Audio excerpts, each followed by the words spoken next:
कहा अब क्या करें, अब तो ये भी। तो सबने विचार किया कि रावण जो है ये भगवान भोलेनाथ का बहुत बड़ा भक्त है, भोले बाबा को बुलाओ इसी गुफा में, और जब भोले बाबा से हम लोग अपनी बात कहेंगे, भोले बाबा का भक्त है रावण, तो शायद रावण मान जाए। सभी देवताओं ने भोले बाबा का आवाहन किया, भोले बाबा आ गए। जैसे भोले बाबा गुफा में प्रकट हुए, बोले क्या बात है, क्यों मुझे बुलाए। उसी समय देवता बोल पड़े, महाराज रावण तो आपका परम भक्त है। हाँ हमारा भक्त तो है, तो आप उसको क्यों नहीं समझाते हो, आप उसको जाकर के समझा दीजिए कि वो हम सबको न सताए, हम सबको ना परेशान करे, हम सबको भी स्वतंत्र रहने दे।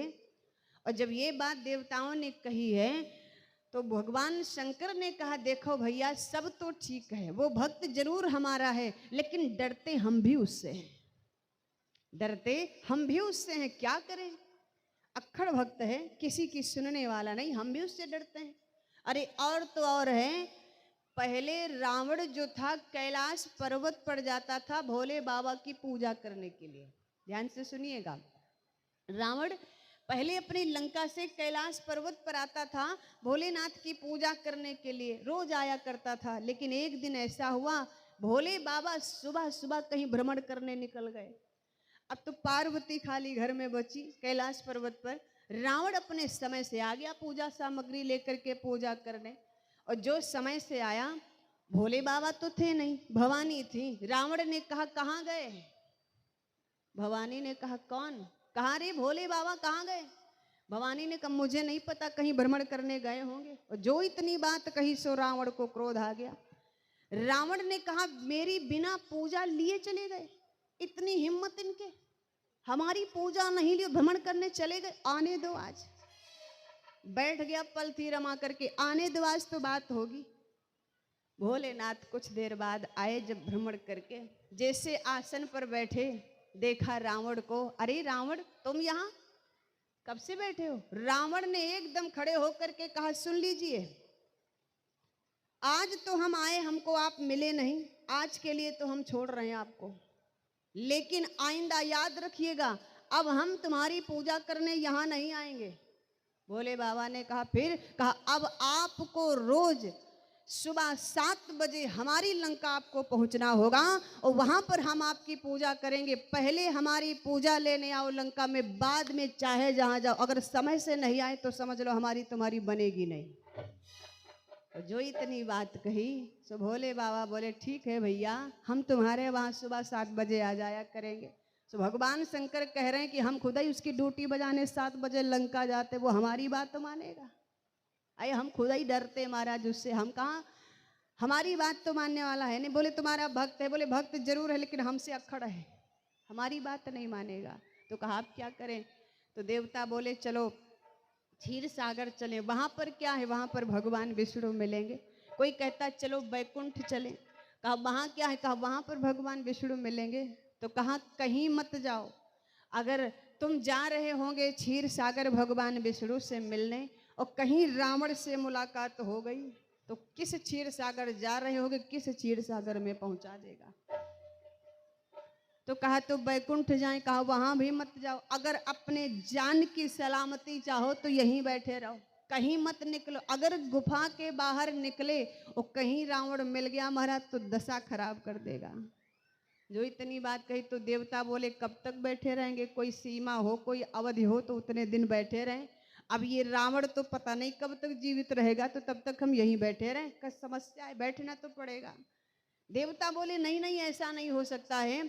तो भगवान भोलेनाथ ने कहा तो फिर हम बताएं तुमको, तुम्हें कहीं जाने की जरूरत नहीं है। क्यों, भगवान किसी एक जगह पर है ही नहीं। क्यों भैया, एक जगह पर है भगवान, वो तो कड़कड़ में निवास करता है, हर जगह पर है, जहां देखो वहां पर भगवान है। लेकिन तुम्हारी आंखें देख तो पाए, तुम्हारी आंखें देख तो पाए, परमात्मा हर जगह पर है।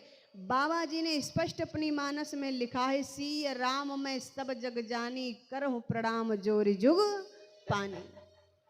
सबके हृदय में, सबके में सीताराम का निवास है। सभी को हाथ जोड़ करके प्रणाम करना चाहिए, चाहे वो अपने से बड़ा हो, चाहे वो अपने से छोटा हो। जब सब में सीताराम है तो फिर सबको प्रणाम करना चाहिए, एक दूसरे सबको प्रणाम करें।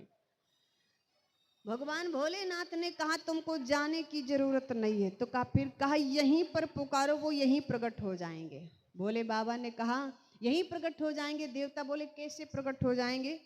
तो भगवान भोलेनाथ ने प्रमाण दिया, एक बार मैंने उनको पुकारा था तो हमारे सामने आ गए थे, इसलिए तुम लोग भी पुकारो तो यहीं पर आ जाएंगे, क्योंकि तुलसी बाबा लिख गए और तुलसी बाबा की लिखी बात झूठ नहीं हो सकती।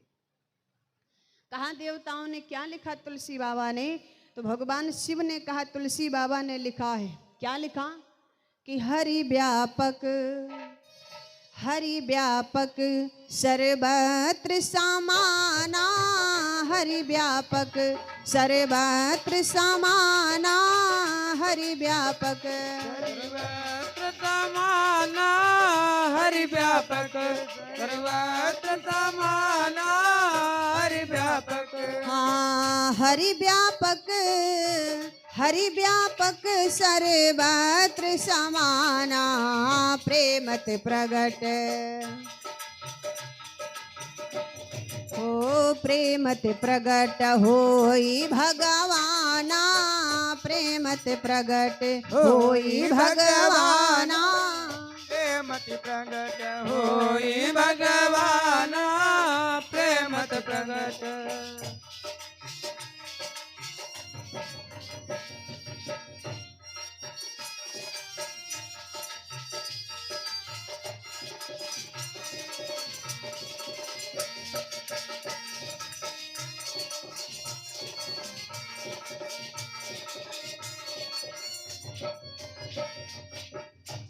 भगवान भोलेनाथ ने कहा हरि व्यापक सर्वत्र समाना, प्रेम ते प्रगट होई भगवाना। अरे परमात्मा तो यत्र तत्र सर्वत्र हर जगह पर है, और उसको कहीं ढूंढने की जरूरत थोड़ी ना है। उसको प्रेम से पुकारो तो परमात्मा यहीं पर प्रकट हो जाएगा, यहीं तुम लोगों के सामने आ जाएगा। देवता बोले महाराज सच कह रहे हो? भोले बाबा ने कहा बिल्कुल सच कह रहा हूँ, बिल्कुल झूठ नहीं बोल रहा हूँ, बिल्कुल सच कह रहा हूँ, तुम पुकार के देखो आ जाएगा।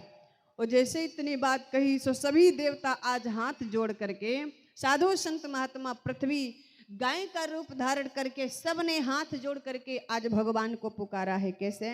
बोले कि प्रभु मोरी सुधि बिसरायो कौने गुनावा, प्रभु हमारी सुधि बिसरायो कौने गुनावा, प्रभु हमारी सुधि बिसरायो कौने गुनावा, प्रभु मोरी सुधि बिसरायो कौने गुनावा, बिसरायो कौने गुनावा, बिसरायो कौने गुनावा, बिसरायो कौने गुनावा, बिसरायो कौने गुनावा, ए प्रभु हमारी सुधि बिसरायो कौने गुनावा, प्रभु हमारी सुधि बिसरायो कौने गुनावा, प्रभु हमारी सुधि बिसरायो कौने गुनावा, बिसरायो कौने गुनावा, बिसरायो कौने गुनावा, बिसरायो कौने गुनावा,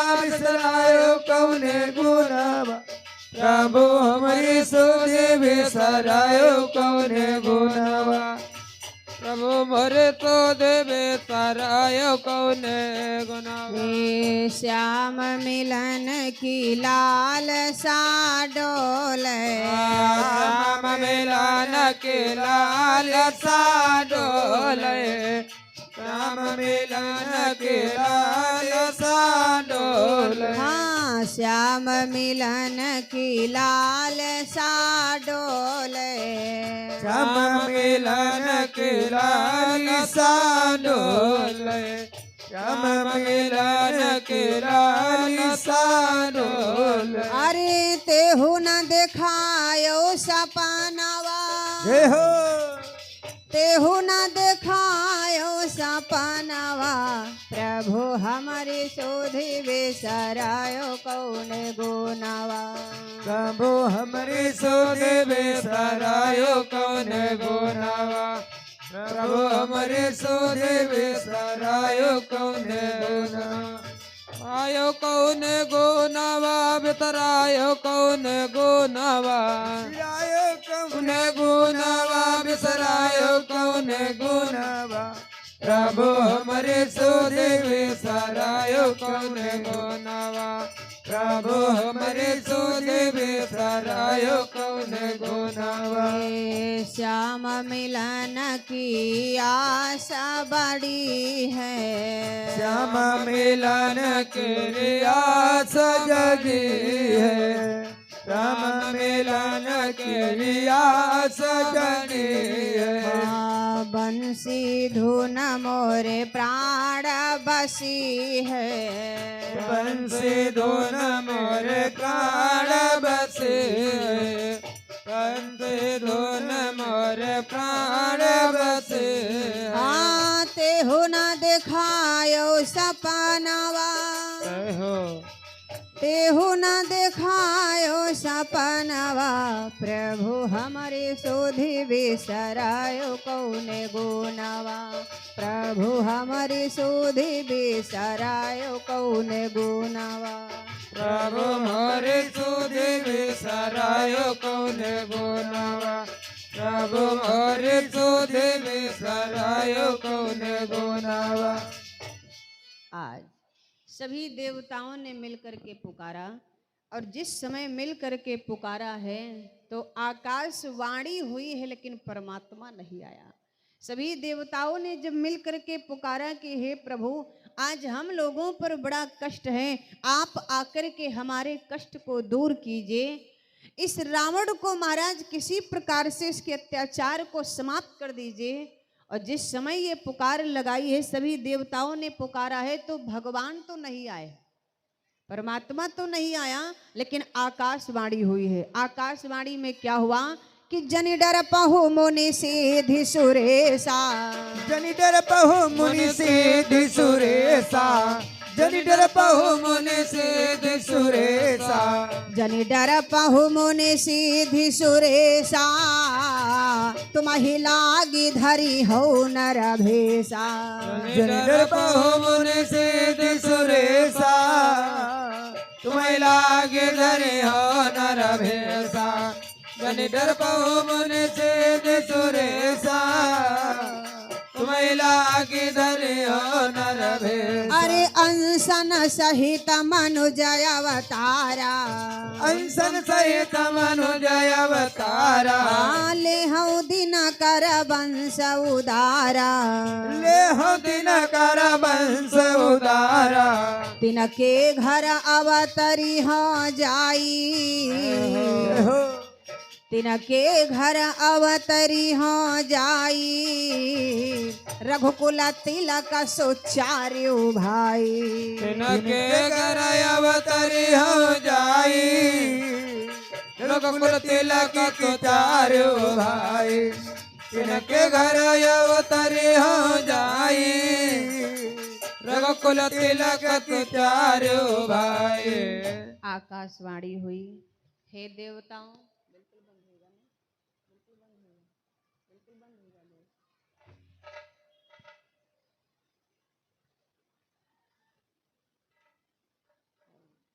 हेलो भैया ऑपरेटर कहाँ गए?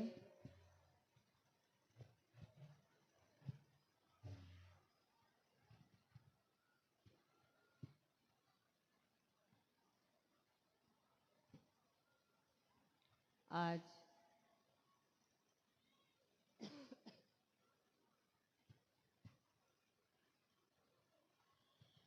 इससे तो अच्छा है कि हम माइक पे ना बोलें, ऐसे ही बोले तो सही रहेगा।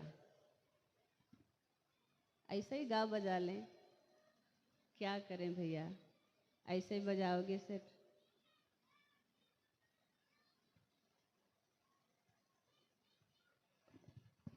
चंचनाहट की जो आवाज़ आ रही है ना, चंचनाहट की, इसको कवर करिए, थोड़ा वजन करिए इसको, आवाज़ को, ग्राउंड की आवाज़ जो है इसको थोड़ा वजन करिए। और ये गद्दा जो है ढोलक का बेस बिल्कुल नहीं बोल रहा है, देखो क्या आवाज़ आ रही है, इसकी गुम की आवाज़ आनी चाहिए, फट फट हो रहा है। आप भी परेशान, हम भी परेशान हैं।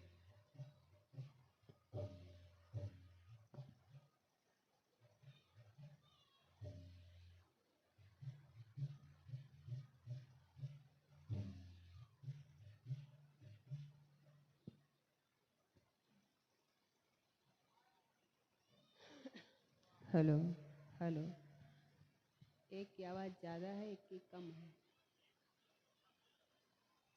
तो एक बंद कर दीजिए, बिल्कुल एक चलाइए। जो अच्छा बजे उसको आप चलाओ, है ना। इसको बंद कर दीजिए, एक ही चलाओ। ये देखो जैसे लग रहा कि कुआं में बोल रहे हैं। Hello hello, Shri Radhe. Hello, Shri Radhe Shyam. Hello hello, Shri Radhe, Shri Radhe Shyam, Shri Sitaram. Hello hello, ये जो गुंगवाहट की आवाज़ आ रही ना, इसको बंद कर दीजिए। गुंगवाहट की आवाज़ ना, स्पष्ट आवाज़ आवे बिल्कुल। कहाँ बंदे हार है, तो आप ग्राउंड सही करिए आप इसका। Hello hello, Shri Radhe. क्या बीच में आती है? Hello hello hello. बोलिए शंकर भगवान की। जय हो।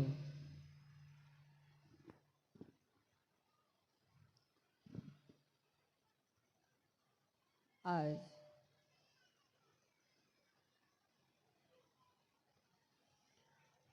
जिस समय सभी देवताओं ने मिल करके पुकारा,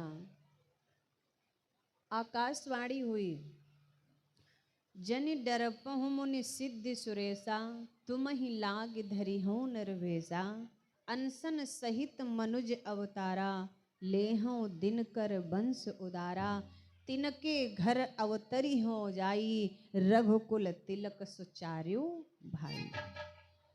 आकाशवाणी हुई, हे देवताओं, हे संतों, हे ऋषियों, तुम डरो नहीं, मैं तुम्हारे लिए मनुष्य शरीर धारण करूंगा, सूर्य वंश में आकर के अवतार लूंगा, तुम्हारे लिए अपने अंशों सहित आऊंगा और तुम सबके कष्ट को दूर करूंगा।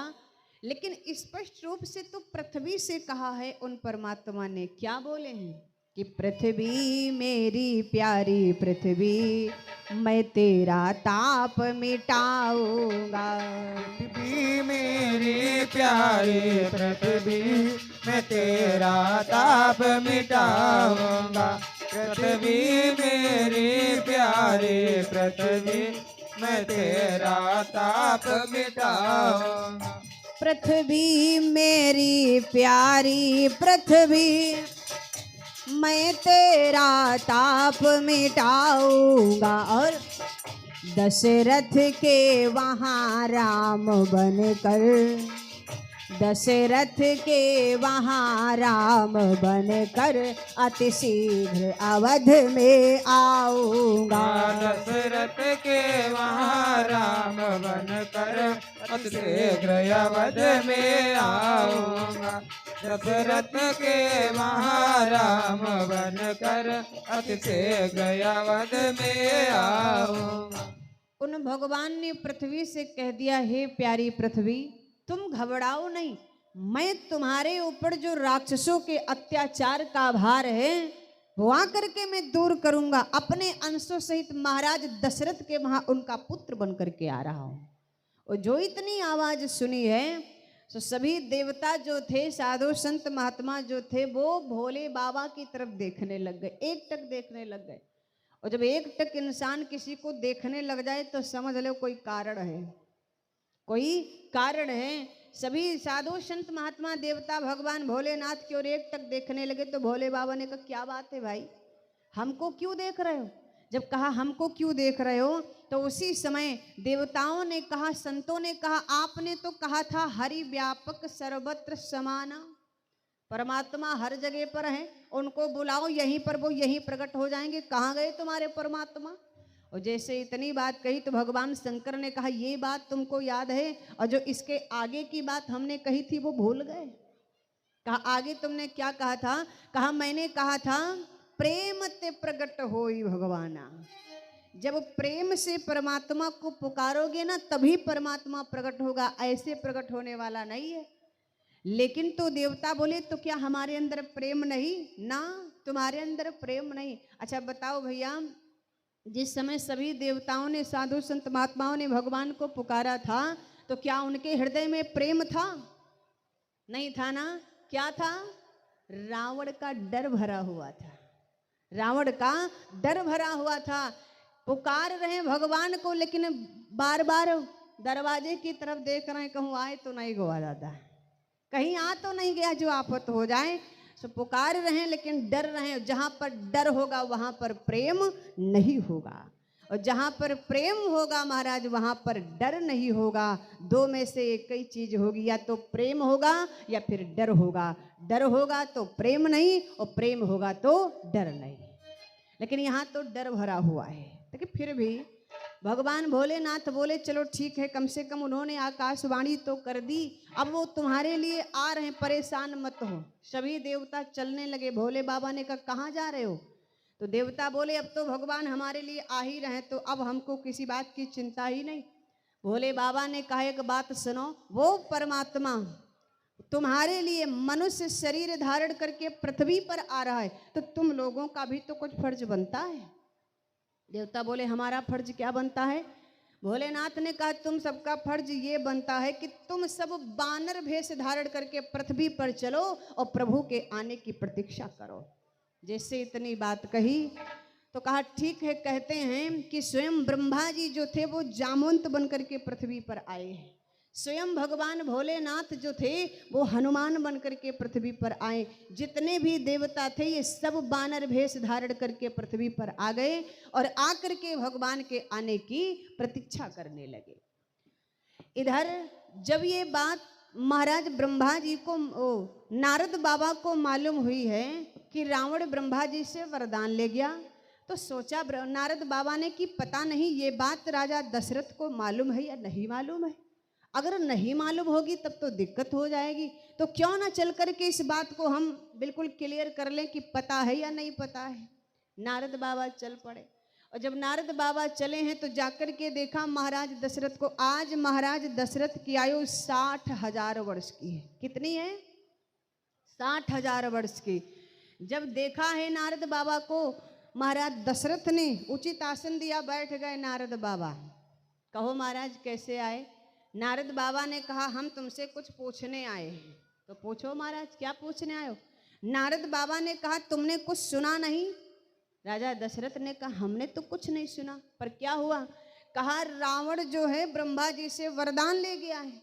और जब कहा वरदान ले गया है तो महाराज दशरथ ने कहा तो इसमें हमसे क्यों बता रहे हो? महाराज जो तपस्या करेगा सो वरदान पाएगा, जो पूजा पाठ करेगा वो वरदान पाएगा, तो आप हमसे क्यों बता रहे हो? हमसे क्या मतलब है उस वरदान से? नारद बाबा ने कहा उस वरदान से तुम्हारा ही मतलब है। तो कहा हमारा क्या मतलब है? तो कहा तुम्हारा मतलब ये है रावण ब्रह्मा जी से वरदान लेकर के गया है कि आपके अंश से एक भी संतान ना हो। और जब इतनी बात सुनी है महाराज दशरथ ने कि हमारे अंश से संतान ना हो, तो बताते कि महाराज दशरथ को वहां पर तीसरी बार गलानी हो जाती है कि मेरे पुत्र नहीं, 60,000 वर्ष की आयु हमारी और हमारे एक भी पुत्र नहीं। भला मेरे मरने के बाद में इस राज्य को कौन चलाएगा? जब मेरी मृत्यु हो जाएगी तो मुझे लग रहा है कि ये सूर्य वंश समाप्त हो जाएगा, फिर कौन इसको चलाएगा? नारद बाबा इतना बता करके चले गए। वहीं पर तुलसी बाबा ने लिखा एक बार भूपति मन माही भई गलान मोरे सुत नाही। बार का मतलब मैंने आपको बताया था, एक बार का अर्थ जो है वो सर के बाल से लिया गया, और दूसरा जो बार का अर्थ है वो समय से लिया गया। तो समय कौन सा था? यही समय कब? जब नारद बाबा ने आकर के महाराज दशरथ को रावण के वरदान की बात बताई, तो महाराज राजा दशरथ को इस बात की गलानी हो गई, भई गलान मोरे सुत नाही। यहां पर महाराज दशरथ को तीसरी बार गलानी हुई। अच्छा, चौथी बार कब हुई जरा ध्यान दीजिएगा। महाराज दशरथ निराश बैठे हैं और इधर वशिष्ठ जी महाराज अपनी पत्नी अरुंधति के साथ में बैठे हैं। तो महाराज वशिष्ठ जी अरुंधति से कहते हैं, देवी मुझे कुछ दिखाई दे रहा है, जो मैं देख रहा हूं क्या वही तुम भी देख रही हो? तो कहा, स्वामी आप क्या देख रहे हो? वशिष्ठ जी ने कहा, मैं देख रहा हूं कि अयोध्या में बधाई गीत बज रहे हैं, अयोध्या को खूब सजाया गया है, अयोध्या के लोग राजा दशरथ को बधाई दे रहे हैं, और मैं देख रहा हूं कि महाराज दशरथ के घर में पुत्र खेल रहे हैं। जैसे कहा पुत्र खेल रहे हैं, तो उसी समय अरुंधति ने कहा, महाराज मैंने तो सुना है कि लोग सोते पर सपना देखते हैं, लेकिन आप तो जागते पर सपना देख रहे हो, आप तो जागते पर सपना देख रहे हो। वशिष्ठ जी ने कहा, देवी ये सपना नहीं है, ये हकीकत है। उसी समय अरुंधति ने कहा, आप पहले पता लगा लीजिए, राजा दशरथ की कोई संतान हुई ही नहीं है, तो बधाई कहाँ से बजेगी, कहाँ से कोई उनको बधाई देगा? तो कहा, देवी मुझे तो लग रहा है। तो कहा, तुम्हें जो लग रहा है, अब हम अपनी बात बता दें, हमको क्या लग रहा है? अरुंधति ने कहा, हम अपनी बात बताएं कि हमको क्या लग रहा है। तो वशिष्ठ जी ने कहा, तुम बताओ तुम्हें क्या लग रहा है? अरुंधति ने कहा, हमको ये लग रहा है कि कुछ समय बाद आपकी बदनामी होने वाली है। मुझे लग रहा है कि कुछ समय बाद आपकी बदनामी होने वाली, लोग आपको बदनाम कर देंगे। तो महाराज वशिष्ठ जी ने कहा, मुझे बदनाम कर देंगे देवी? क्यों?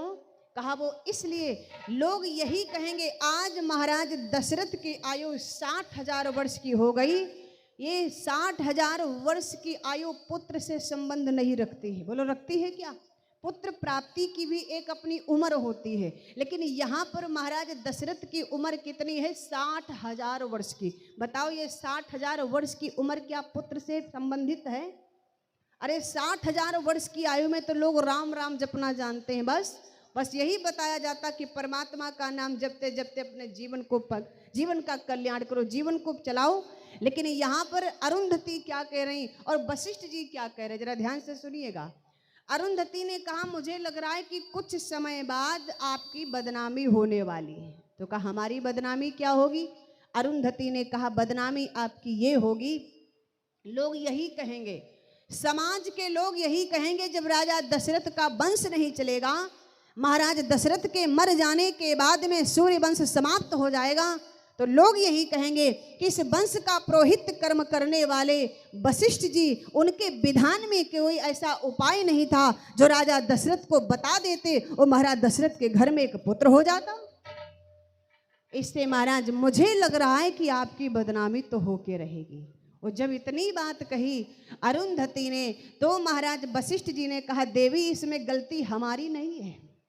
वशिष्ठ जी ने कहा है कि गलती मेरी नहीं है, मैं तो चाहता हूं कि राजा दशरथ मेरे पास आए और हमसे पुत्र के विषय में पूछे, तो मैं उसको ऐसा उपाय बताऊंगा देवी कि उसके पुत्र होंगे। लेकिन समस्या ये है कि राजा दशरथ के मन में पुत्र भावना जगी ही नहीं, तो हम क्या करें? उनके मन में पुत्र भावना जगी ही नहीं है, तो हम क्या करें? अच्छा एक बात बताओ, क्या डॉक्टर मरीज के पास जाता है या मरीज डॉक्टर के पास जाता है? अच्छा ऐसे समझो, कुआं प्यासे के पास जाता है कि प्यासा कुएं के पास जाता है? बताइए भैया, प्यासा कुएं के पास जाता है कि कुआं प्यासे के पास जाता है? बताओ कौन जाता है? प्यासा जाता है। हमारी समझ से कुआं जाता है, नहीं जाता है। अच्छी बात है, प्यासा जो है वो कुएं के पास जाता है, कुआं कभी चल कर के प्यासे के पास नहीं आता है। तो राजा दशरथ प्यासे हैं और वशिष्ठ जी महाराज कौन हैं? कुआं हैं। वही बात वशिष्ठ जी कह रहे हैं, देवी मैं क्या करूं, मैं तो बिल्कुल तत्पर हूं राजा दशरथ को विधान बताने के लिए, लेकिन जब वो हमारे पास पूछने आवे तब ना, कि हम उससे खुद जाएं उससे ये बात कहने के लिए। और जब तक राजा दशरथ के मन में पुत्र भाव जगेगा नहीं, तब तक राजा दशरथ के वहां संतान होगी नहीं। तो अरुंधति ने कहा, अगर ये बात है तो मैं जा रही हूं। वशिष्ठ जी ने कहा, कहाँ जा रही हो? कहा, राजा दशरथ के मन में पुत्र भावना जगाने जा रही हूं। तो कहा, ठीक है देवी जाओ।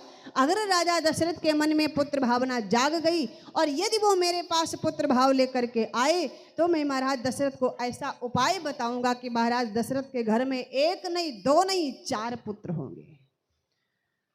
अरुंधति ने कहा, अगर ये बात है तो फिर मैं जा रही हूँ। अरुंधति उठी और उठ करके अपने पोते को गोद में ले लिया और पोते को गोद में लेकर के चल पड़ी।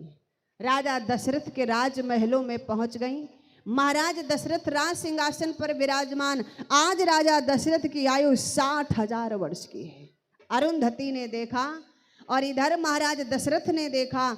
जैसे ही महाराज दशरथ ने देखा, राज सिंहासन को छोड़ दिया, एकदम से भागे। और जैसे भागे, अरे गुरुमाता आ गई, पुरोहिताइन आ गई, गुरुमाता आई, पुरोहिताइन आई। जाते जाते राजा दशरथ जो है महाराज अरुंधति के चरणों में साष्टांग प्रणिपात हो गए, साष्टांग चरणों पर पड़े हैं। अरुंधति आई, पुरोहिताइन आई, गुरुमाता आई, ऐसा कहते कहते गए। अच्छा एक बात और, राजा दशरथ के मुख से निकला है कि पुरोहिताइन आई है। अच्छा, पुरोहित कर्म कौन करता था? वशिष्ठ जी करते थे ना। तो फिर अरुंधति को पुरोहिताइन क्यों कहते हैं? ये तो कोई पुरोहित का कार्य करती नहीं थी, तो फिर इनको क्यों कहते पुरोहिताइन आ गई? क्योंकि भैया हमारी माताओं बहनों का प्रमोशन तो अपने आप हो ही जाता है, अपने आप ही हो जाता है। कोई भैया हमारे टीचर हो, मास्टर हो, और उनकी धर्म पत्नी बिल्कुल पढ़ी लिखी ना हो, एकदम अंगूठा छाप हो, कुछ ना जानती हो, लेकिन भैया वो समाज में क्या कही जाएंगी? क्या कही जाएंगी? मास्टराइन है ना। इनका प्रमोशन तो अपने आप ही हो जाता, मेहनत कोई और करे, फल ये भी पाए। अच्छा, कोई भैया हमारे डॉक्टर हो और पत्नी जी बिल्कुल दवा देना ना जानती हो, जुकाम की भी दवा देना ना जानती हो, लेकिन महाराज समाज में जब वो निकलेंगी तो क्या कही जाएंगी? अरे भाई डॉक्टराइन जा रहे हैं, डॉक्टरी भैया जी कर रहे हैं और इनको डॉक्टराइन बोलते हैं। भला विचार करो, तो इनका प्रमोशन तो अपने आप ही हो जाता है। उसी प्रकार से पुरोहित कर्म तो वशिष्ठ जी करते हैं, लेकिन अरुंधति को भी प्रमोशन मिल गया। सो राजा दशरथ भागे और यही कह के भागे, पुरोहिताइन आ गई, पुरोहिताइन आ गई। जाते जाते साष्टांग चरणों पर प्रणिपात हो गए। जैसे चरणों पर गिरे, अरुंधति ने विचार किया मौका बढ़िया है। गोद में लिए हुए अपने पोते के पैर के अंगूठे को अरुंधति ने कस के दबा दिया, और जैसे पैर के अंगूठे को कस के दबाया है, उसी समय वो बालक एकदम चिल्ला पड़ा। और जो चिल्लाया, जैसे ही बालक चिल्लाया, महाराज दशरथ उठ करके खड़े हो गए। क्या बात है, ये बालक क्यों रो रहा है? और जैसे कहा ये बालक क्यों रो रहा है, अरुंधति ने कहा राजन, ये बालक तुम्हारे आगे आने वाले भविष्य को देख करके रो रहा है। तो राजा दशरथ ने कहा हमारे भविष्य को देख करके रो रहा है? ये बालक गोद में ठीक से चलना भी नहीं जानता है और ये हमारा भविष्य देख के रो रहा है? हाँ राजन, ये तुम्हारे भविष्य को देख करके रो रहा है। तो कहा क्या है हमारे भविष्य में ऐसा जो ये देख करके रो रहा है? कहा सुनो राजन, ये हमारा पोता विचार करता है कि जब से इक्ष्वाकु वंश चला है, तब से आज तक इस वंश का पुरोहित कर्म करते हमारे बाबा चले आ रहे हैं, हमारे बाबा चले आ रहे हैं। लेकिन जो सौभाग्य हमारे बाबा को मिला है, शायद वो सौभाग्य हमारी किस्मत में नहीं है। राजा दशरथ ने कहा क्यों, ऐसा क्यों तुम्हारा पोता सोच रहा है? अरुंधति ने कहा इसलिए क्योंकि तुम्हारे आगे कोई पुत्र नहीं है, तो तुम्हारा वंश चलने वाला नहीं है। यही सोच करके हमारा पोता रो रहा है कि जो सौभाग्य हमारे बाबा को मिला है पुरोहित कर्म करने का, वो सौभाग्य हमारी किस्मत में नहीं है, वो सौभाग्य मुझे नहीं मिलेगा। और मुझे वो सौभाग्य तब मिलता जब महाराज दशरथ के कोई पुत्र होता, लेकिन तुम्हारे कोई पुत्र नहीं है ना, तुम्हारे मर जाने के बाद ये सूर्य वंश समाप्त हो जाएगा राजन। यही सोच के हमारा पोता रो गया। और जो इतनी बात कही है अरुंधति ने, सो महाराज दशरथ को का माथा ठनक गया। अरे ये गोद में बालक मेरे विषय में ऐसा सोच रहा, और हम आज आराम से बैठे हैं, अपने विषय में नहीं सोच पा रहे हैं। कहते हैं महाराज दशरथ को यहाँ पर चौथी बार गलान हुई है, भाई गलान मोरे सुत नाही। अरुंधति अपने पोते को लेकर के वापस चली गई। अब राजा दशरथ जो है सोचते रहे। इधर वशिष्ठ जी महाराज बैठे थे। जब अरुंधति पहुंची, वशिष्ठ जी ने कहा देवी, राजा दशरथ के मन में पुत्र भावना जगा के आ गई। अरुंधति ने कहा बिल्कुल महाराज, अभी देखो राजा दशरथ भागते हुए तुम्हारे पास आएंगे। और इतना कहा ही था, तब तक इधर महाराज दशरथ भाग पड़े। और जैसे भागे तो भागते भागते गए। गुरुग्रह तुरत गयो महिपाला, गुरु ग्रह तुरत गयो महिपाला, चरण लागी कर विनय विशाला। गुरु ग्रह गयो तुरत मही पाला, चरण लागे कर विनय विशाला। गुरु ग्रह गयो तुरत मही पाला, चरण लागे कर विनय विशाला। निज दुख सुख सब गुरु ही सुनायो, निज दुख सुख सब गुरु ही सुनायो, कही वशिष्ठ बहु विधि समझायो। निज दुख सुख सब गुरु ही सुनायो, कही वशिष्ठ बहु विधि समझायो। निज दुख सुख सब गुरु ही सुनायो, कही वशिष्ठ बहु विधि समझायो। निज दुख सुख सब गुरु ही सुनायो, कही वशिष्ठ बहु विधि समझायो। राजा दशरथ भागते हुए गए और जाते ही जाते वशिष्ठ जी के चरणों को पकड़ लिया और फूट फूट कर रोने लगे। जैसे ही रोने लगे वशिष्ठ जी ने कहा, क्या बात है राजन, तुम रो रहे हो? इस प्रकार से अगर राजा रोएगा तो प्रजा की क्या देख रेख करेगा? अरे तुम क्यों रो रही हो? क्या बात है, क्यों रो रहे हो? बात बताओ। और जो कहा बात बताओ, तो अपना निज दुख और सुख दोनों वशिष्ठ जी के सामने कह दिए। क्योंकि भैया आप किसी से अगर कोई बात कहो तो महाराज अपनी दोनों बातें उसके सामने रखो, सुख की भी बात रखो और दुख की भी बात रखो, तब तो ठीक है। अगर आप दुख ही दुख किसी को बता रहे हो तो वो आपकी बात पर विश्वास नहीं करेगा कि मतलब जब से पैदा हुए तब से इनको दुख ही दुख मिल रहा है, बात पर विश्वास नहीं करेगा। और यहाँ आप किसी से सुख ही सुख बताते रहो तब भी आपकी बात पर विश्वास नहीं करेगा, क्योंकि जीवन में सुख और दुख दोनों चलते हैं, सुख और दुख दोनों चलते हैं। कभी सुख आता है जीवन में तो कभी दुख आता है, ना तो हमेशा सुख रहता है ना तो हमेशा दुख रहता है। वशिष्ठ जी से राजा दशरथ ने अपना सुख और दुख दोनों कहे हैं। अच्छा, राजा दशरथ को सुख क्या है और दुख क्या है, जरा विचार करिएगा। सुख क्या है? राजा दशरथ को सुख ये है कि हमें, दुख क्या है महाराज दशरथ को? दुख ये है कि हमारे पुत्र नहीं है। क्या दुख है? कि हमारे पुत्र नहीं। अच्छा, सुख क्या है? सुख ये है कि भले ही हमारे पुत्र नहीं है, भले ही हमारे पुत्र नहीं है, लेकिन परमात्मा से मिलाने वाला गुरु है मेरे पास में, परमात्मा से मिलाने वाला गुरु है मेरे पास। ये राजा दशरथ को सुख है। और दुख ये है कि हमारे पुत्र नहीं, ये दुख है।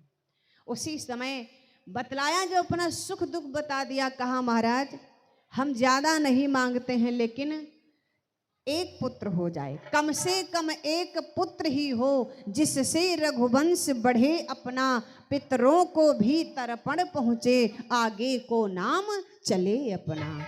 महाराज मैं ज्यादा नहीं मांग रहा हूं, लेकिन कम से कम एक पुत्र तो हो जाना चाहिए। कहते हैं कि जब तक पुत्र पिता का पिंडदान नहीं करता है तब तक पिता का उद्धार नहीं होता है। तो हमारे उद्धार के लिए महाराज एक पुत्र हो जाना चाहिए।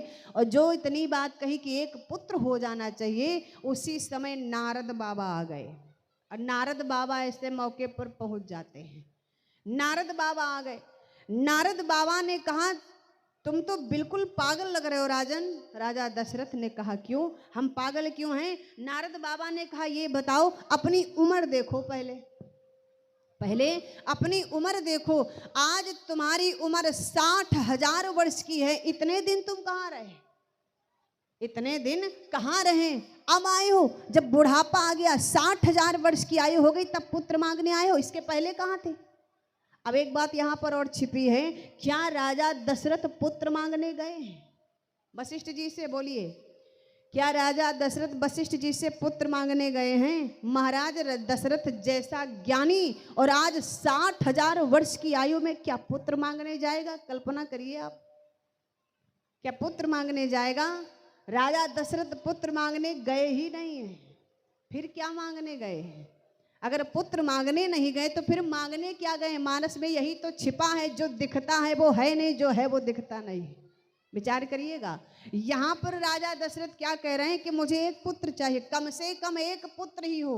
जिससे रघुवंश बढ़े अपना, पितरों को भी तर्पण पहुंचे, आगे को नाम चले अपना।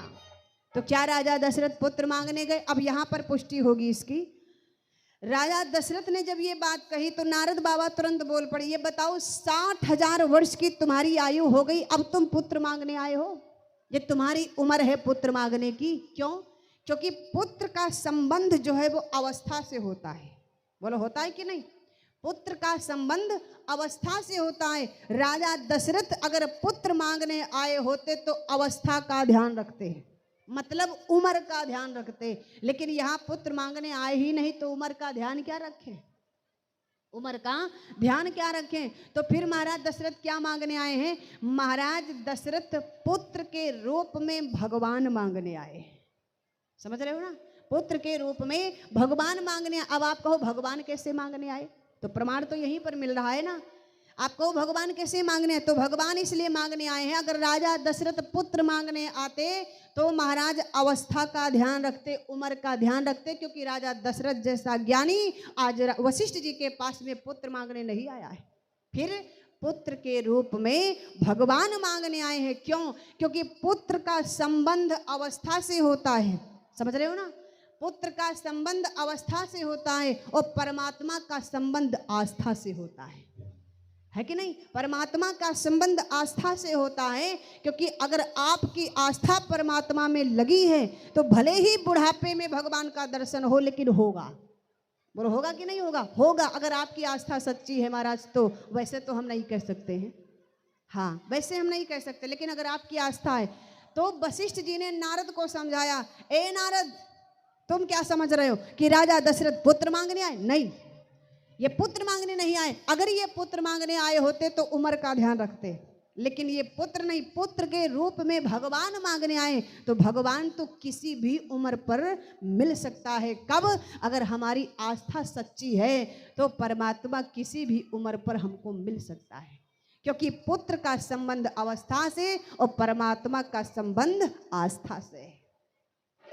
एक बात और, नारद बाबा ने कहा चलो ठीक है मान लिया आपकी बात को, लेकिन एक शंका का समाधान हमारे और करें। तो कब पूछो, कहाँ ये अब क्यों आए? पहले क्यों नहीं आए? पहले भी तो आ सकते थे, पर अब ही क्यों आए? तो उसी समय राजा दशरथ ने कहा सुनो, मैं क्यों नहीं आया इतने दिन, और आज क्यों आया हूं ये भी सुन लो। ये महाराज दशरथ जो हैं पूर्व जन्म में मनु थे। ध्यान से सुनिएगा, पूर्व जन्म में महाराज मनु थे, और ये कौशल्या जो हैं ये महाराज मनु की पत्नी शत्रुपा थी। ये दोनों लोगों ने जब जाकर के तपस्या की थी तो भगवान इनके सामने वो नारायण प्रकट हुए थे चतुर्भुजी रूप में। इनसे कहा था कि मांग लो, जो वरदान मांगोगे हम तुमको देंगे, और जैसे कहा जो वरदान मांगोगे हम तुमको देंगे। उसी समय मनु महाराज ने कहा था कि प्रभु क्या मांगे? अरे जो तुम्हारी इच्छा हो सो मांग लो। तुमने बड़ी कठिन तपस्या की है, कोई साधारण तपस्या नहीं किए हो, इसलिए तुम जो मांगोगे तुमको हम वो देंगे, मांग लो। और एक बात याद रखना, अगर परमात्मा को पाना है महाराज तो तपस्या तो करनी ही पड़ेगी। बिना तपस्या के परमात्मा मिलने वाला नहीं है। जिस समय मनु महाराज और शत्रुपा दोनों लोग गए तो विचार किया कि पहले हम तपस्या करें कहाँ पर तपस्या करें, कैसे परमात्मा हमको मिलेगा। तो किसी तीर्थ पर नहीं गए मनु महाराज और शत्रुपा। कहाँ पर गए हैं? हमारे जिला सीतापुर में जो नैमिषारण्य धाम पड़ता है, शायद आप लोग कभी गए हो, और ना गए हो तो महाराज आइएगा। नैमिषारण्य जो धाम पड़ता है बड़ा पावन तीर्थ है, समझिएगा। वहीं से मैं भी आई हूँ। बड़ा ही पावन तीर्थ है, क्योंकि वहाँ पर कहते हैं 88,000 ऋषियों ने महाराज बैठ करके तपस्या की थी। बड़ी ही तपोभूमि है, बड़ी तपोभूमि। 88,000 ऋषियों ने तपस्या की थी, और कहते हैं कि आज भी वहाँ पर जब आप जाओ, कहते क्या मैं तो मानती हूँ, आज भी वहाँ पर जितने पेड़ पौधे लगे हैं, जितने वृक्ष लगे हैं, वो सभी संत का ही स्वरूप है। जितने पेड़ लगे हैं वहाँ पर वो सभी संत का स्वरूप हैं। लेकिन महाराज दिखाई उन्हीं को देते हैं जिनके हृदय में महाराज मैंने आपको बतलाया था, निष्काम भाव की भक्ति जिसके अंदर होती है परमात्मा उसी को दर्शन देता, और जिसके अंदर सकाम भाव की भक्ति होती है उसे कभी भगवान दर्शन नहीं देता है। तो मनु महाराज ने विचार किया है कि हम कहाँ जाएं, तपस्या करें तो कहाँ करें। तो किसी तीर्थ पर नहीं गए, चयन किया है तो केवल नैमिषारण्य का चयन किया है। कहा मैं वहां जाकर के तपस्या करूंगा, क्योंकि वो भूमि बड़ी ही तपोभूमि है, बड़ी ही तपोभूमि है। बाबा जी ने मानस में लिख दिया, तीर्थ बर नैमिष विख्याता, तीर्थ बर नैमिष विख्याता, अति पुनीत साधक सिद्धिदाता। तीर्थ बर नैमिष विख्याता, अति पुनीत साधक सिद्धिदाता। तीर्थ बर नैमिष विख्याता, अति पुनीत साधक सिद्धिदाता। अरे बसहि तहाँ मुनि सिद्धि समाजा, बसहि तहाँ मुनि सिद्धि समाजा, तहीं हरसि चलो मनुराजा। काया रति चलो मनोराजा, बसैता मुनि सिद्धि समाजा। काया रति चले मनोराजा। मनु महाराज शत्रुपा दोनों लोग कहाँ गए हैं, नैमिष की पावन भूमि पर, और वहां पर जाकर के गोमती नदी के किनारे पहुंचे हैं। गोमती नदी में स्नान किया, और स्नान करने के बाद जिस समय बैठे तो अब सोच रहे हैं कि किन प्रभु का हम ध्यान करें जिससे कि हमको दर्शन मिले। तो बैठे हाथ जोड़े, तब तक क्या हुआ, नारद बाबा जो थे आकाश मार्ग से नारायण नारायण करते हुए जा रहे थे, वहीं पर पहुंचे तो देखा मनु महाराज बैठे हैं। ये नारद बाबा और मनु महाराज दोनों लोग सगे भाई हैं, एक ही बाप के बेटे हैं, क्योंकि ब्रह्मा जी से ही इन दोनों की उत्पत्ति हुई है। ध्यान दीजिएगा, ब्रह्मा जी से ही दोनों की उत्पत्ति हुई है। लेकिन नारद बाबा बड़े हैं और मनु महाराज छोटे हैं, पर दोनों सगे भाई हैं। अब जरा विचार करिएगा, जब नारद बाबा ने देखा कि हमारा छोटा भैया यहाँ पर बैठा है और पता नहीं किस देवता का ध्यान कर रहा है, तो जल करके मैं पूछ लूं। नारद बाबा मनु महाराज के पास आए और कहने लगे, क्या बात है मनु, तुम किस देवता का ध्यान कर रहे हो। मनु महाराज हाथ जोड़ करके बोले, बड़े भैया हमें भला इतना ज्ञान कहाँ है, आप ही बताइए ना कि मैं किसका ध्यान करूं। तो कहा तुम्हारी इच्छा क्या है। मनु महाराज ने कहा हमारी इच्छा ये है कि केवल और केवल मुझे ब्रह्म का दर्शन चाहिए, बस यही इच्छा है। नारद बाबा ने कहा कोई और इच्छा तो नहीं है। कहा कोई दूसरी इच्छा नहीं, बस एक इच्छा है कि मुझे परमात्मा का दर्शन हो जाए।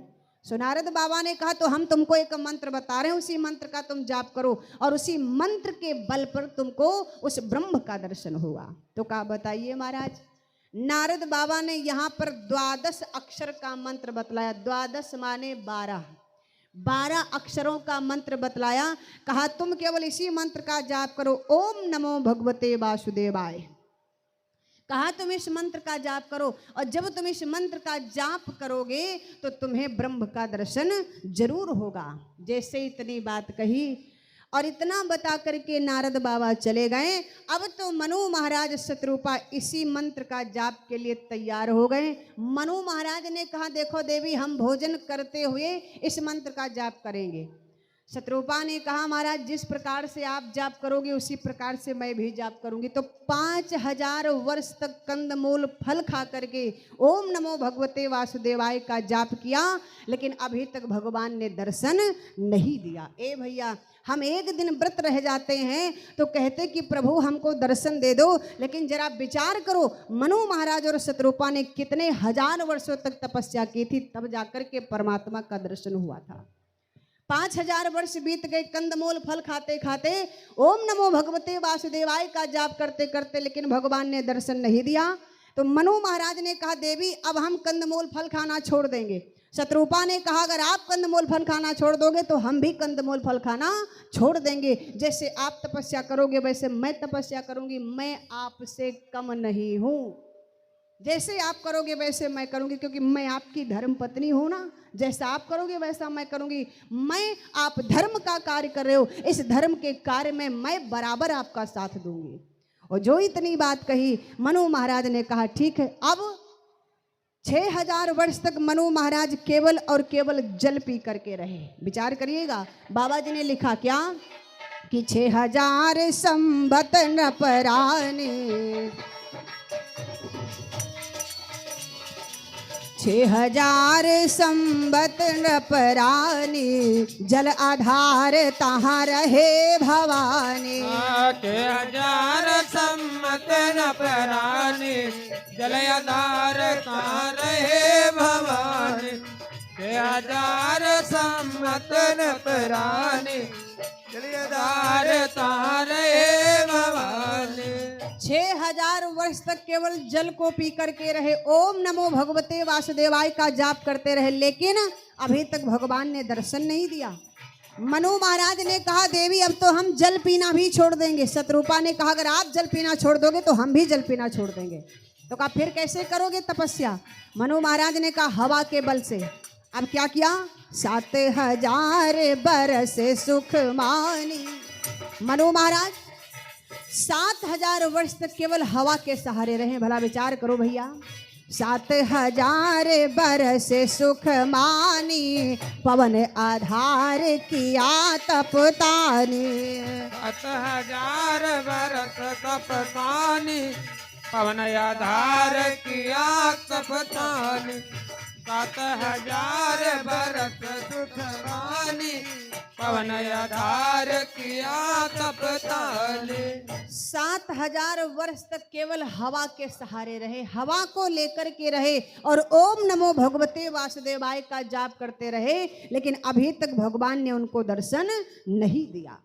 तो मनु महाराज ने कहा देवी मुझे लग रहा है कि अब परमात्मा दर्शन नहीं देगा। देखो तो शत्रुपा जो बगल में खड़ी धर्म पत्नी, इसीलिए तो इनको कहते हैं, शत्रुपा ने विचार किया कि मेरे पति अपने धर्म से डिग रहे हैं, धर्म से हट रहे हैं, और धर्म पत्नी के होते हुए पति धर्म से हट जाए तो धर्म पत्नी का होना बेकार है। मनु महाराज ने कहा देवी मुझे लग रहा है कि परमात्मा दर्शन नहीं देगा। तो शत्रुपा ने कहा कैसी बात करते हो महाराज, भगवान दर्शन कैसे नहीं देगा? अभी हमने तपस्या की ही कहाँ है? कितना हौसला बढ़ाया, क्या बोली? अभी हमने तपस्या की ही कहाँ है महाराज, थोड़ा और तपस्या करो।